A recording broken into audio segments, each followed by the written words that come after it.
up some time in your busy lives to come here and to work with us to establish the idea of Camp Wright, which was, as I call it, history in your backyard. And as you can see, I'm in very good company up here, okay?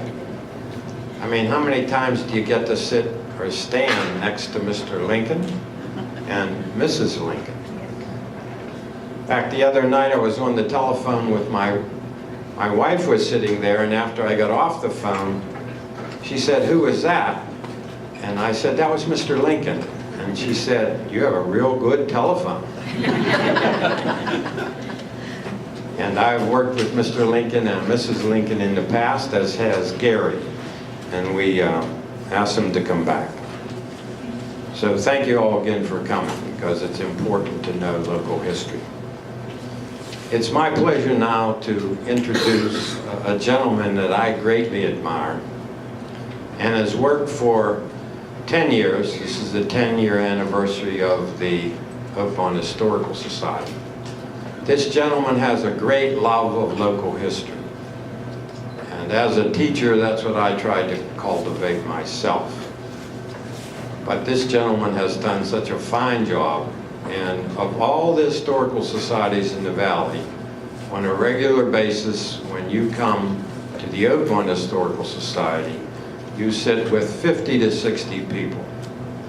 And that's because of the staff of the Oakmont Historical Society, but also because of the man I'm about to introduce.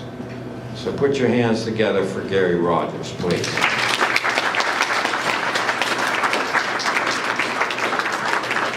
Thanks, Dick. Welcome, everyone. This is a project that's been going on for 20 years. In fact, almost 20 years to the day. It was on December 13th, 1998, that I read an article in the Pittsburgh Post-Gazette that there was a lady in Springdale who was researching her family history.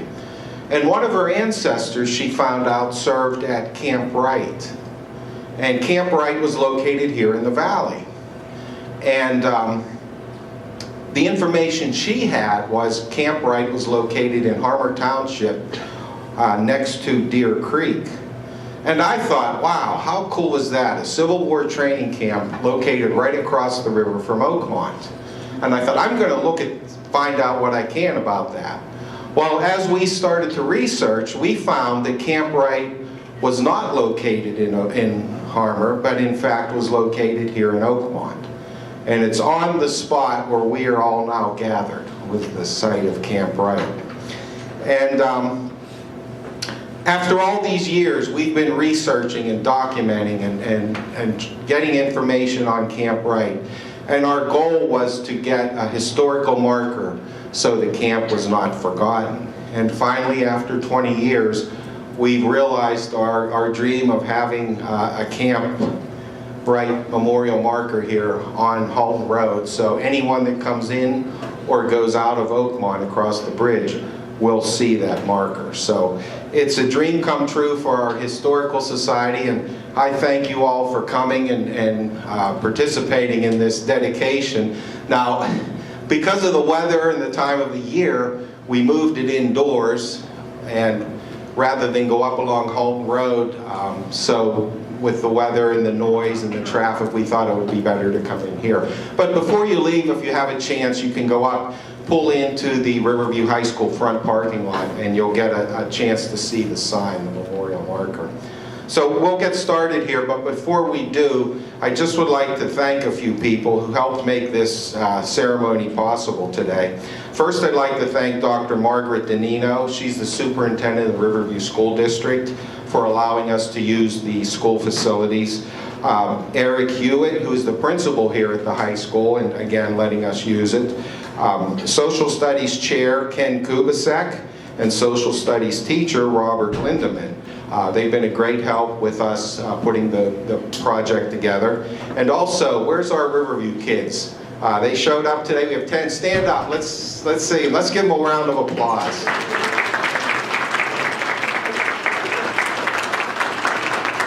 They came out today and helped us set up and have just been doing a great job, and we thank you for helping us out with this. I would also like to take a moment to thank the families of George Semenkar and Bailey McCreary. Their memorial donations to the Historical Society helped us offset the cost of our monument that we purchased. I would also like to thank Dick Williams. Where'd he go? There he is. It was Dick that put this together today. He made all the contacts with the speakers, the entertainers, the school district. He set everything up, and I think he did an excellent job, and thank you, Dick. I mean, he did everything from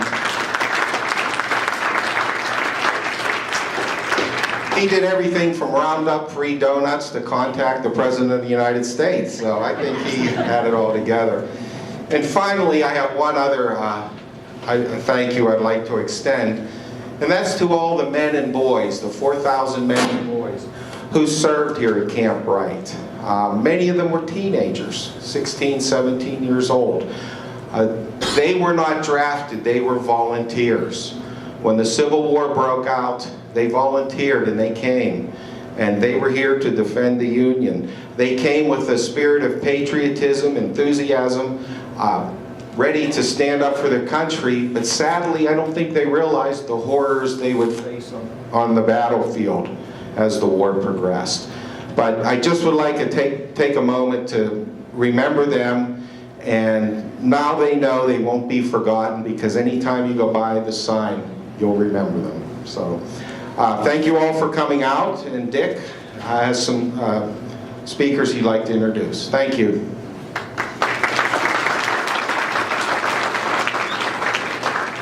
Thanks, Gary, I appreciate that.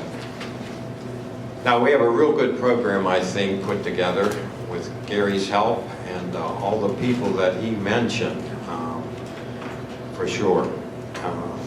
The next speaker has been a friend of mine for many years. I worked at Soldiers and Sailors, and this gentleman has worked there for many years also. He has multiple talents. He's a reenactor. He's a sculptor, and he has a deep knowledge of the Civil War. And he came through for us to do the history of Camp Wright. I'd like to introduce to you Mike Krause from Soldiers and Sailors.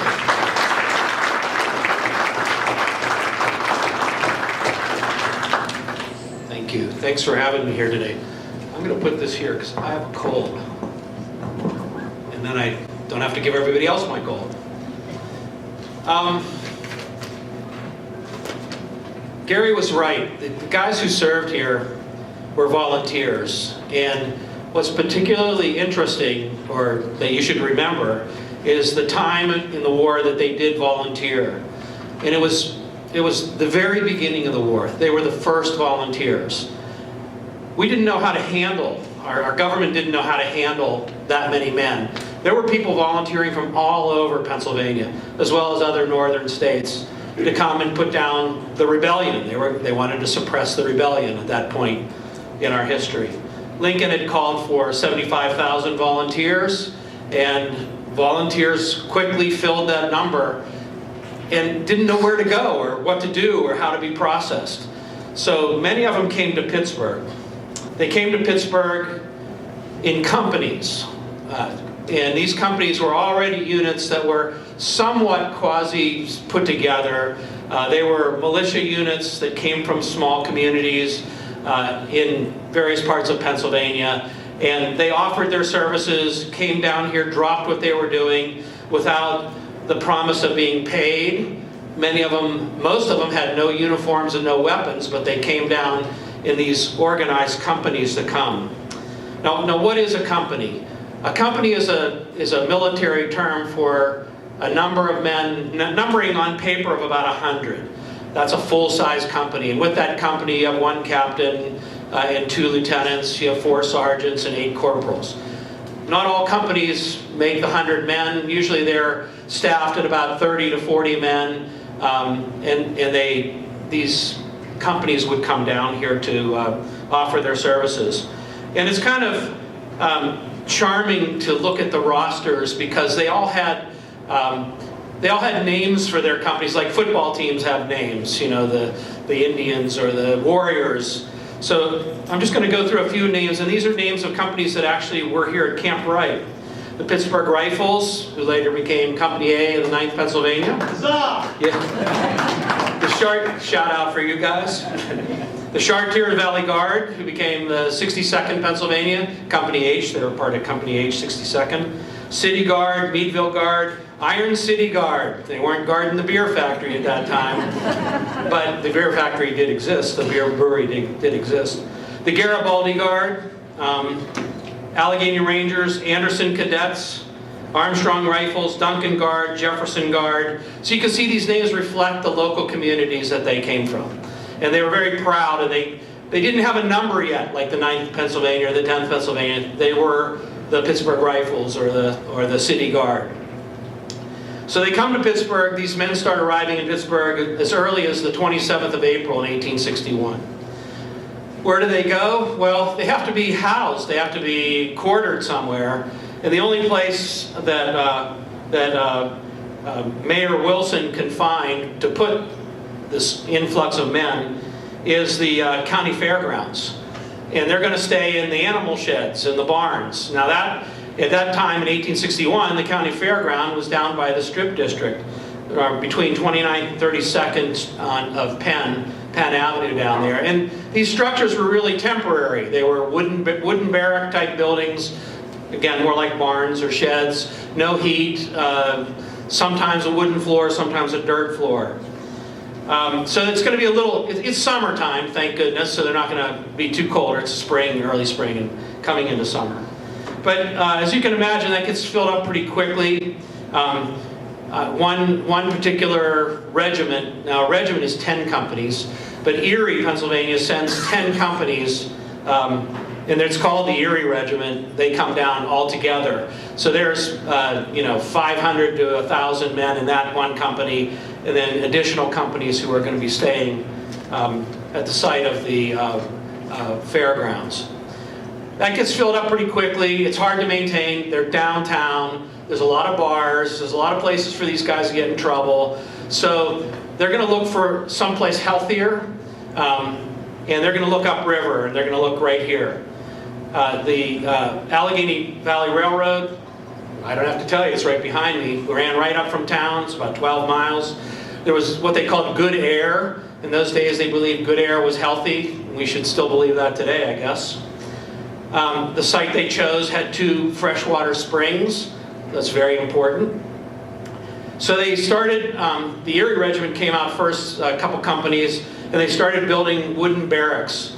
That wood was procured, and they started to build barracks. They were 75 feet long and 18 feet wide, and each one of them held 110 men. They didn't have enough to house everybody. They ran out of money for those barracks, but they did what they could.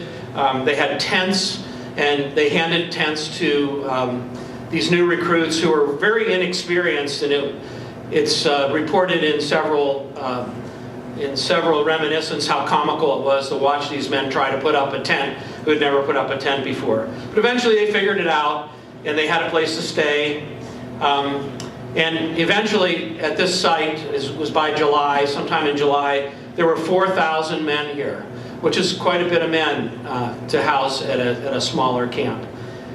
Each one of them came, they were given a tin cup, a small box that had a tin cup, a tin plate, a knife, fork, and a spoon, and a candlestick, so they could write letters home in the evening.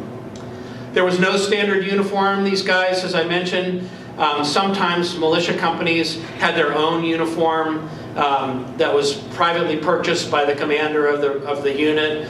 Some of the men came in those privately purchased uniforms. The men from Erie, before they left, the women in Erie made sure they had blue jackets, blue coats, and a yellow flannel shirt. This is their only suit of clothes that they have. I mean, they're not coming with baggage and suitcase and everything. It's the only set of clothes that they're going to have. So these clothes are going to wear out, and they're going to need to be washed. And where do you think they're going to wash their clothes? Right behind us here, right behind me, in the Allegheny River. So the river is of course very close to the camp. It's wide, it's cool, it's fresh. But in 1861, there were big globs of oil floating down it from Oil City and the oil mine, fields up around Titusville and farther up the river. So men, when they would go in the river, would get this oil all over them. And even when they tried to wash their clothes would get oily, and it was really hard to get out. But that was just one of the things they had to contend with, and they learned how to work around that. They were really gung-ho. These guys really wanted to serve. They wanted to go to war really badly. And they had to, first of all, learn to be soldiers. And they had to learn drill by squads, by companies, by battalion. And that was slow and tedious, and it was hot. But they did learn that. They did it without uniforms, and mostly without weapons, because they hadn't been issued any weapons. About 2 weeks into their stay here, particularly the Erie Regiment received their weapons, which were antiquated flintlock rifles, because these are the only weapons that the state had in their arsenals. I mean, we were a country that was not prepared for war. Well, everybody was talking about it, but there weren't uniforms, canteens, tentage, or weapons of the kind that were going to be needed in existence. So they reached wherever they could get, and these antiquated weapons came out of state arsenals. But they were enough for them to learn how to drill and become soldiers. They also learned how to perform guard duty and all the things you would expect as a soldier. They learned how to occupy their time. One of the things they did, and there are a couple really wonderful accounts of men here, collecting freshwater mussel shells from the river and making rings and jewelry out of them. In fact, it was considered to be a craze. Every soldier with a penknife would go down and find himself a mussel shell, and they would teach each other how to carve out a circle and then decorate it on the front and send that stuff home to their loved ones. I've never seen one that survived from here. It probably doesn't say Camp Wilkins 1861, I mean Camp Wright 1861, but perhaps there are somewhere in somebody's little jewelry box a mussel shell token that came from Camp Wright here. You could take a train trip to Pittsburgh on your free time, get a pass. Oliver Wilcox Norton, who you'll hear about later, writes about going into Pittsburgh. He writes about visiting the Allegheny Arsenal. He writes about the city. It's really fascinating to see what Pittsburgh looked like in 1861.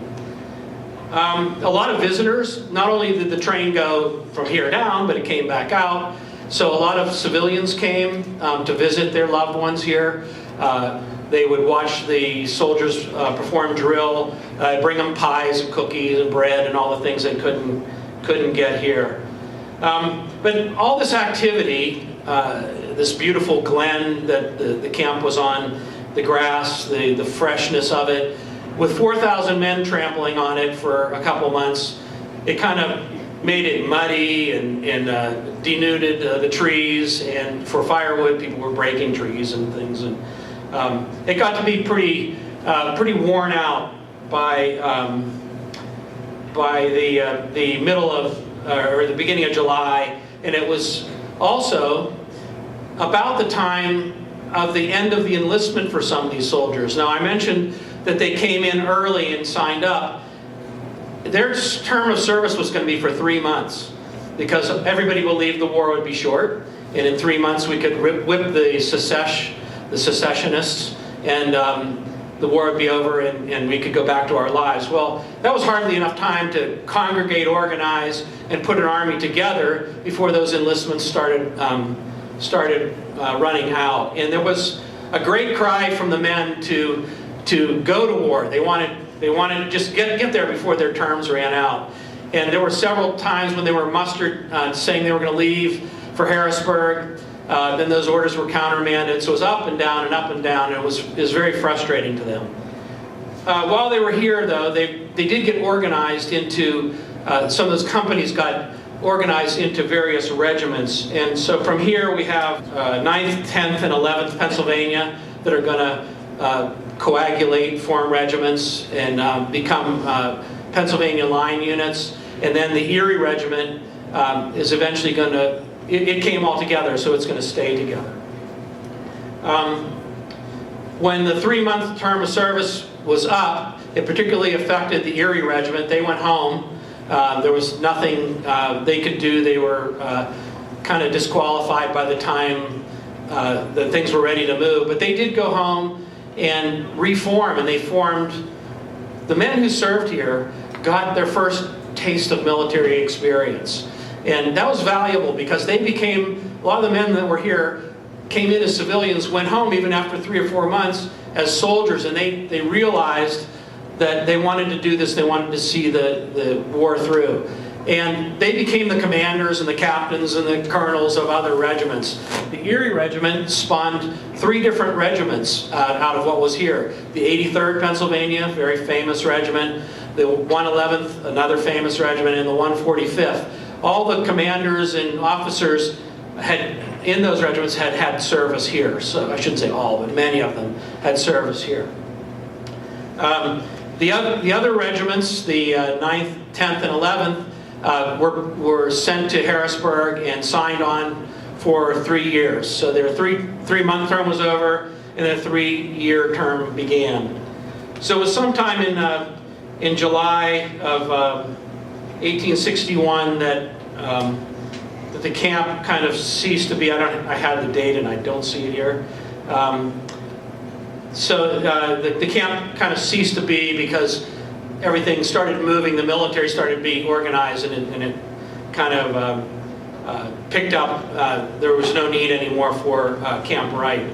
So when you stand here and you stand around and listen to all the traffic that's here and see the movement, if you could just strip away the years and imagine all these soldiers, these young soldiers who were right here where we are, and in their hearts was this burning desire to go to war and repair their country. And 4 years later, many of those same young men who were here might have been killed in battle or buried in places like Fredericksburg, Gettysburg, and Wilderness. And the survivors, those soldier survivors, ones who had their beginnings here, would go on to become politicians and farmers and businessmen and community leaders. So the marker that we dedicate today will allow us to think about them and reflect on their very first encounter in a tragic war. And that's why this is important. It's their very first encounter with a tragic war, and it helped to shape their patriotism, and it helped to shape our national conscience. So thank you and congratulations for having the marker placed here.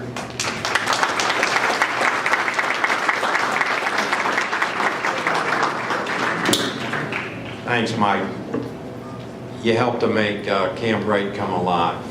Soldiers and sailors, as an educator, we talked about PTS today, but in the Civil War it was called the soldier's heart. And in our summer camps, young people understand that. Second World War, it was the 1,000-yard stare. But PTS is still with us, and even more important today to take care of our veterans. Our next speaker will speak about Oliver Wilcox Norton. And before he comes up, I'd just like to say that after this speaker, I will relate to you about the artist that did the print that we have outside. And the artist and historians have something close together. They look for primary sources, okay? And you can't do any better than the letters of Oliver Wilcox Norton, who spent his time here at Camp Wright and then ended up writing to his sister almost weekly. So they are literally primary sources from the time period. And that's why we have the print, and that's why we have the young man that's going to come up here by the name of Samuel Worsham. And he's going to read to you 2 of Oliver Wilcox Norton's letters. So over time, he's speaking to you now. Sam?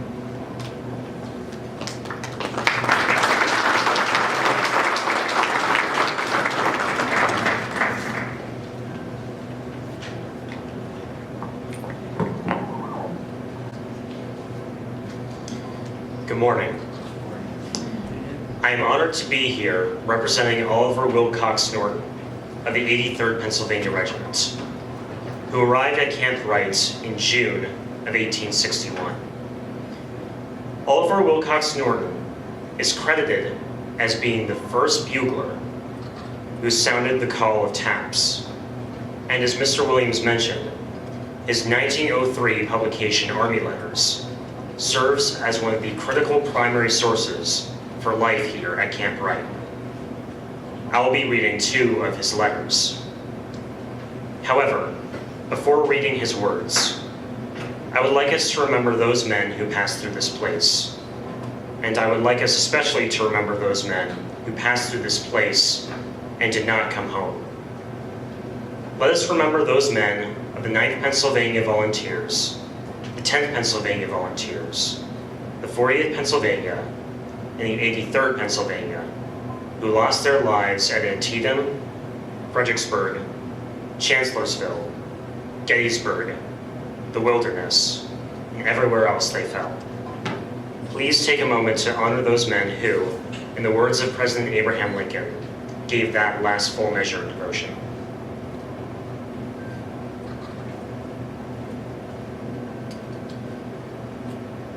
Oliver Wilcox Norton, Camp Wright, Holton, Pennsylvania, Sunday, June 9th, 1861. Dear sister, I wish you could just step in and see us here, say on the dress parade.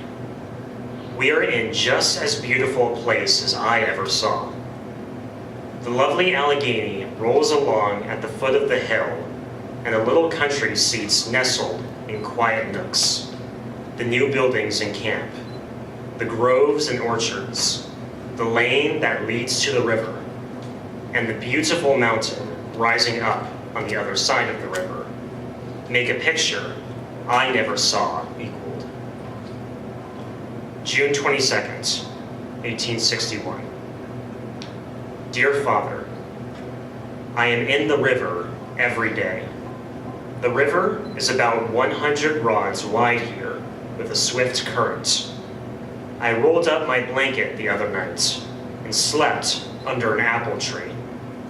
I slept first rate, did not wake till revelry, nor take the least cold. The boys are getting copper colored in the hot sun. The weather is warm and dry. Thank you.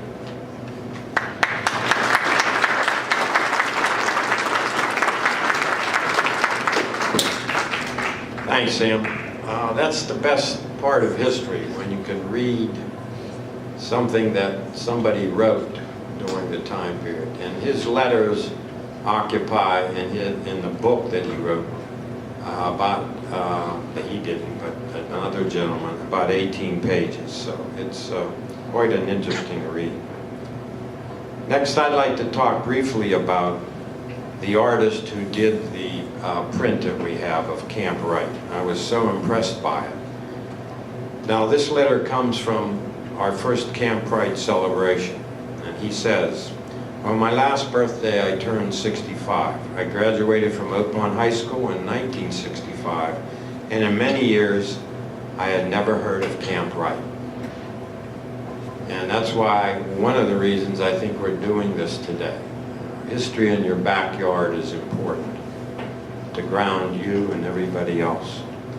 He says, I am grateful for Oakmont Historical Society and how they discovered some of the treasures of Oakmont. Old letters written by soldiers who have lived and trained at Camp Wright, in which they describe the surrounding area, that stirring memories of how beautiful Oakmont was and is. My first reaction was to go to Google Earth, bringing in today's technology, the area to see the lay of the land. I read letters from the soldiers and could see in my mind the barracks, the parade grounds, the 100-foot flagpole, the train station, the vendor stands, Halton Ferry, Four-Wing Canton Infirmary. We are standing and sitting here today where the hospital was for Camp Wright. rather big building, impressive. Friends helped me with old maps from the Civil War, Revolutionary War, carrier and Ive prints, and were able to hobble together the drawings of Camp Wright. I want to thank the friends of Bailey McCreary and George Simikar, who donated to the Oakmont Historical Society in their memories, which provided funding for the project. I dedicate this drawing to Bailey McCreary and to the Oakmont Historical Society for their dedication to Oakmont. And that's what really Gary Rogers has done. He has brought the history of Oakmont to us on a regular basis. And that's why I honor him today. So again, thanks, Sam, for bringing out primary sources, okay? Finally, it's my turn briefly here to tie together some irony. And when I did the research on this, it kept amazing me. I'm going to try to tie together Camp Wright to Pittsburgh, Halton Station, and today, Oakmont. As Mike Cross said, they came out from the city on the AVR, because there was no Allegheny River Boulevard, okay, so they had to come by train. And that's 4,000 men moving back and forth and then out to war. In pops a very interesting man that I have done some research on, and of which Gary has informed me also on. His name is John McDonald Crossan. He owned a very interesting building. It was called the Monongahela House. And if you get downtown Pittsburgh today, it wouldn't be there today, but next to the Smithfield Street Bridge going to the south side. Now, this hotel, and the research that I've done, they claim it was the finest building east of the Mississippi. And in fact, many people registered it that way. There were 300 rooms and 600 employees. Remember the employees for a minute. It was built in 1840, and then in 1845 they had a disaster in Pittsburgh known as the Great Fire. From the point out to Grand Sill burnt. And then somebody in government did a wise thing. They said no homes, no buildings of wood again. And they built them out of brick, which made the brick plants in this area blossom. So in 1847, Mr. Crossan rebuilt, and the hotel stayed to 1935. Mr. Crossan got tired of the Iron City and the Steel City. It was very dirty. So he jumped on the AVR one day and came out to look for a place for his estate. Here comes the iron. He ended up buying 137 acres out here, right next to the river. And he named it, anybody? Edgewater. Edgewater, okay. So in the 1860s, Edgewater existed. And he then brought his family out on the weekend so that they could breathe this good fresh air out here. Now, those 600 employees, it's pretty well documented that over half of them were African Americans and more than likely runaway slaves. Because Mr. Crossan was an abolitionist. And there is a great deal of evidence throughout this area. A free house in Penn Hills, and there is some question or some thought that his estate, which had a unique gatehouse, a big home, and a barn. The other unique thing was that when I was talking to Gary, he was one time down at Carnegie Museum walking through the art area, stops at a painting and says, "That looks familiar."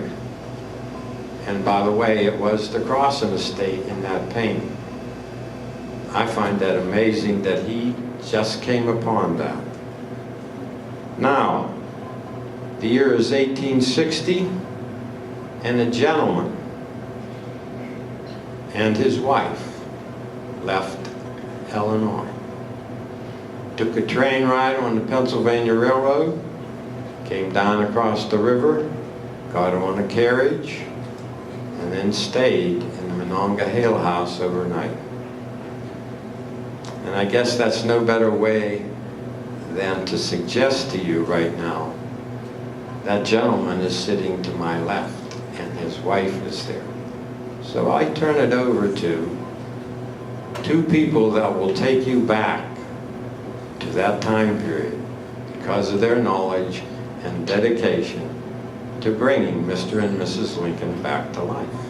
Mr. Lincoln.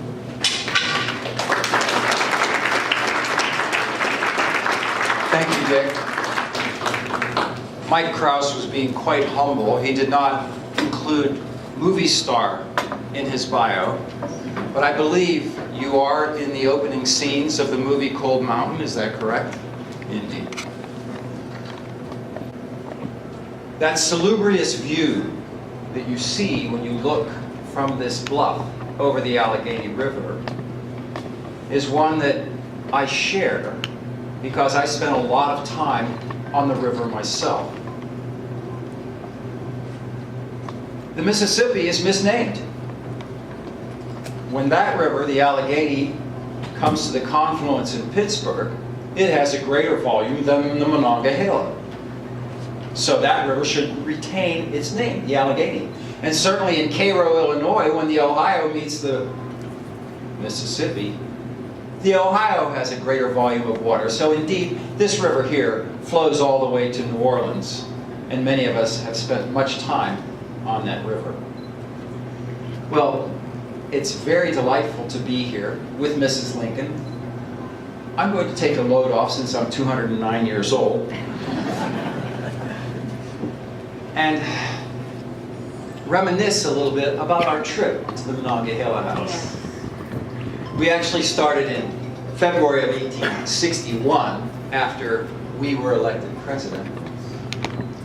And after staying at the governor's house in Columbus, we embarked on our circuitous path to the city of Pittsburgh, which, by the way, I consider to be the paradigm of the American experiment because of how your city, your fair city, your banner city, embraced the ideals of America and freedom and enterprise and opportunity. Well, after we passed Rochester, my bodyguard, Ward Lehman, got very upset because there was a wreck on the tracks. And you have to understand that in 1861, that was not West Virginia down the river. That was the Commonwealth of Virginia, which would ultimately secede and be a crucial part of the so-called Confederacy. Well, it turned out it was just a wreck. It wasn't really an attempt at assassination. But we arrived much later at Pittsburgh than we intended. Mayor Wilson persuaded me to speak the following morning at the Monongahela House. But that evening, as we were on the balcony gazing over the Monongahela at Birmingham, I believe you call it the South Side these days, but in those days it was Birmingham, I had a chance to experience a very unique experience. In those days, Birmingham was the center of the world's glass industry. And the city sky, the whole city was lit up with this gold color. But the sky, by virtue of all the coal that was used to fuel those furnaces, was an inky black. So on my trip to Pittsburgh, my first trip as president-elect, I saw the black and gold of Pittsburgh. As you see, that always draws a laugh in this neighborhood. Perhaps that is why one of my gowns was done in black and gold. Well, The inspiration. absolutely. I think that it's a fine color scheme. And as I said, I do see it quite often. Now you do have a group of athletes here now, which they call them the Pittsburgh Pirates, I believe. And I noticed the Riverview or the Riverview Raiders as well. There seems to be a pirate theme in this neighborhood.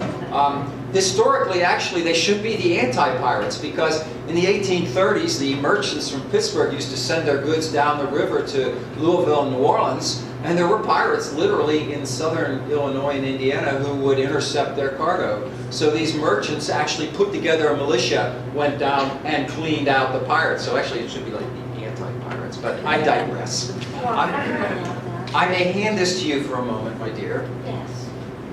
Now, what Mr. Lincoln fails to mention in regards to our first and only visit to Pittsburgh was the fact that we arrived so late, and the city fathers and preparers had so thoughtfully prepared an open carriage to ride in the midst of what I understand is very typical weather in the winter: sleet, freezing rain, and snow, so that all of our clothing was utterly saturated with icky slime and wet by the time we arrived at the Monongahela House. And Mr. Crossan, ever so gracious, had provided a lovely suite for us, and I was able to dine with the fair ladies of the town, and Mr. Lincoln dined with the fathers of the town. Alas, we couldn't eat together and enjoy a meal, but that is all right. Mr. Lincoln, I see you're still using your hat as opposed to a valise to carry your important papers. Well, yes, Mother. Isn't that the definition of conservatism? Things that are tried and true you hang on to? Indeed, I have always maintained this as my storage place for letters since I was a postmaster back in the fair city town of New Salem. Yes, but Mr. Lincoln, you are President of the United States, and it is required of you to set a fine example for the good citizens. These young soldiers, they look up to you, and you need very much to set a fine example. Would you want a general carrying a dispatch in his hat and have it be stolen by a Southerner? If it possessed good news, yes. One of the great advantages to being Mr. Lincoln is that I can find out what I did today, any day of the year, because I can go to the Lincoln log on the internet and find exactly what I did on October 14th. Now, it was rather fortuitous on the 14th, Friday, October 14th, 1859. Excuse me, I got the wrong day there. It's Thursday, October 14, 1858. We took, that is, Judge Douglas and I, took a steamer from the city, called the City of Louisiana, reaching Alton at dawn the next morning. We had spoken in Quincy, Illinois. That was our 6th debate. And then we had our final debate, the 7th, in the city of Alton, Illinois. Well, Mary had not accompanied me for my touring around the state with Judge Douglas because she had to take care of some young boys. However, she and Robert, who was 15 years old at the time and dressed very smartly as a cadet, as I understand, they took a train to Alton and they greeted me at the dock. Ah, what a fine occasion to see my lovely wife and handsome son. Now, on Sunday, October 14th, 1860, my wife and I hosted a dinner party at our home for several guests, including Thomas Corwin, Republican congressman from Ohio, former governor of that state, Lyman Trumbull, a United States senator from Illinois. Later in the evening, David Davis, judge of Illinois' 8th Judicial Circuit, Illinois Secretary of State Ozias Hatch, paid a visit to the Lincoln home as well. Davis was very instrumental in getting me elected. He actually helped run the events that happened up in the Wigwam in the previous year to get me the nomination over Mr. Seward. You promised your soul away to get that election. Ah, well, my dear, You were forced to have so many men in your cabinet.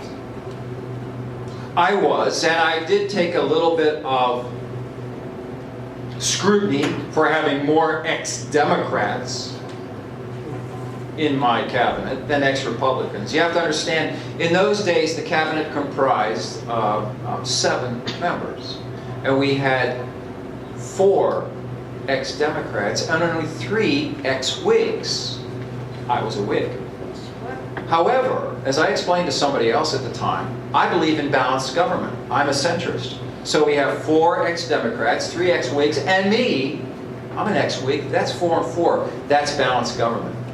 Now, Judge Davis, who was quite the writer, as were many people in those days, wrote a letter to his wife the following day and offered his impressions of his evening at the Lincolns, at our house. Quote, Mrs. Lincoln seemed in high feather. Most likely a comment on her very stylish appearance. Mr. Lincoln looked as if he had a heavy responsibility resting on him. The cares and responsibilities of office will wear on him. Regarding Mary Lincoln, Davis added, can you close your ears, my dear? I don't think she would ever mesmerize anyone. I am in hopes that she'll not give her husband any trouble. Mr. Davis and I do not have much respect for each other. I'm guessing you passed your assertiveness training course, is that correct? Assertiveness training, I know nothing of it. I merely speak my mind, as any good woman should do. When you have an opportunity to speak a fitful word to your husband, one should do so. When approached by a friend midway through the war, he wanted to know why I was willing to change course and embrace emancipation when during the course of my candidacy and afterwards, I said that we would not interfere with the institution of slavery. I wrote back to him and I said to him, when we worked on the rivers, we always navigated from point to point. You would never try to navigate beyond what you could see. My policy is to have no policy. I claim no sagacity on my point when I say this, but confess plainly that I have been ruled by events. As you can see, I was a person who was willing to grow. Part of that is the passivity of my nature. It's possible we might not have been elected had we had only my passivity, because one thing that you certainly possess is a very active mind. Indeed, Mr. Lincoln. However, my willingness to accept women as intelligent beings set me apart. Would you say so? I would agree, most definitely. Look, you had Miss Carroll as one of your advisors. Absolutely. And occasionally, because of protocol, I would be forced to sit next to, for example, Kate Chase. Uh-oh, I just pushed a button, folks. You have to be careful with Mrs. Lincoln. She does have a few hot buttons. Kate Chase is certainly one of them.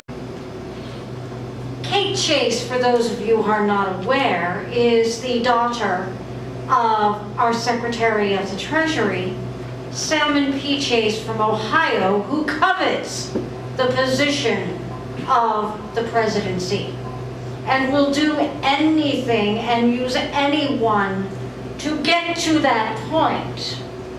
However, in your wisdom, you accepted his final resignation letter and appointed him to the Supreme Court. Now, his daughter Kate is a very political woman. She married Governor Sprague of Rhode Island, and she used to mimic me and make fun of me. Oh, you say no, but I know from the gossips that she is one of the ones that spreads the many rumors that I am a Southern sympathizer because I am from Kentucky. She spreads the rumors that I have been involved in stealing your speeches and given them to the vampire press. She has been involved in having vast circles of political men gathered around her when they should have been paying homage to us, not just me. As you can see, Mrs. Lincoln was a little more aware of the goings-on in the Washington society than I was. I was a wee bit preoccupied. Well, just a little bit, Mr. Lincoln. You have the burdens of war and the lives of all of these fine young men on your shoulders. I did. And if you take a look at the photographs of me taken in 1861 and compare them with the photographs taken in 1865, you will see a man who aged greatly. I very much look forward to finishing off our second term and allowing Mrs. Lincoln and I to travel, to go to the Holy Land, to visit the countries that wanted to embrace democracy and have a chance to meet firsthand the human being who made democracy work. Now, one of the things I will tell students when I'm engaged with students, regardless of the level they are, is for them to imagine that they have just been elected President of the United States.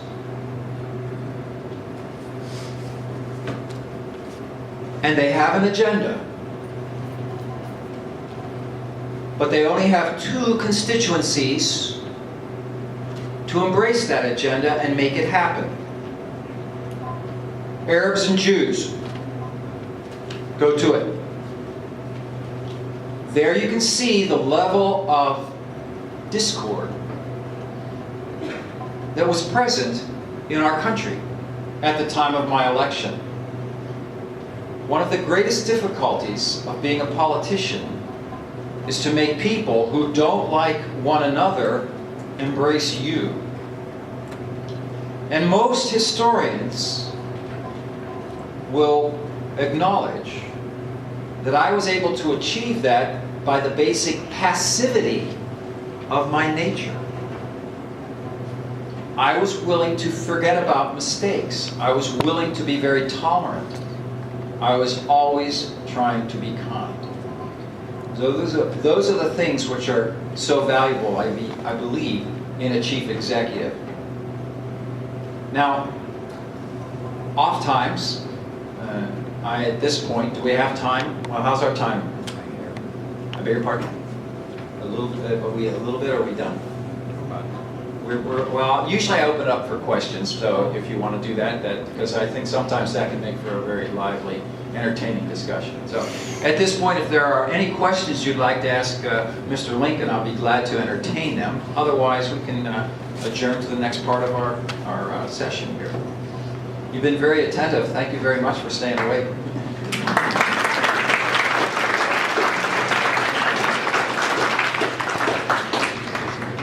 Yes, and now it is my privilege to address you all for a few moments and to say that many times I visited the camps of the soldiers that are sitting over here. The boys of the 9th, the 10th, the 11th, no doubt crossed paths with Mrs. Lincoln somewhere along the way. We know that she was reviewed and cared for by many of them, and her fondest memory of the trip to Washington and what she often described as her last happy visit was in Pittsburgh. Sadly for Mrs. Lincoln, she passed through here another time, and that was in May of 1865, returning home to Illinois after the assassination of Mr. Lincoln. And as she stood on the train platform on the north side, just a few blocks from PNC Park, she collapsed and remained in almost a comatose state until she reached Chicago many hours later. The city and the state of Pennsylvania held many memories for her, She spent a lot of time in Bedford Springs at the Bedford Hotel. She was in Altoona and other places. And she loved the state, and no doubt she called it Old Allegheny.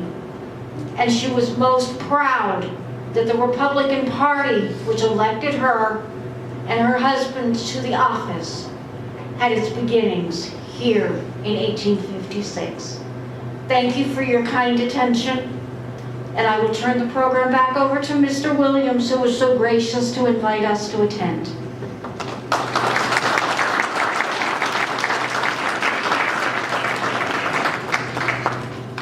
If you listen carefully, as I'm sure you all did, times, they are changing, maybe not. But thank you for the insight to that time period in American history. What we can do now is we would like to have the acoustical shadows come back and play a set. Also, we have people here from several different historical societies, the Curb Museum, Soldiers and Sailors, Lawrenceville. We have more than enough donuts and cookies from Giant Eagle. George came through for me. George just happened to be a student of mine back in the great distant past. And Mark from Oakmont Bakery, who is truly an example of the American dream, starting on Frankstown Road making donuts, and now as you come in, the new bakery. So I appreciated both of them in supporting our meeting today. Also, Mr. Neff back here has, I worked with Mr. Neff at Soldiers and Sailors for a long time.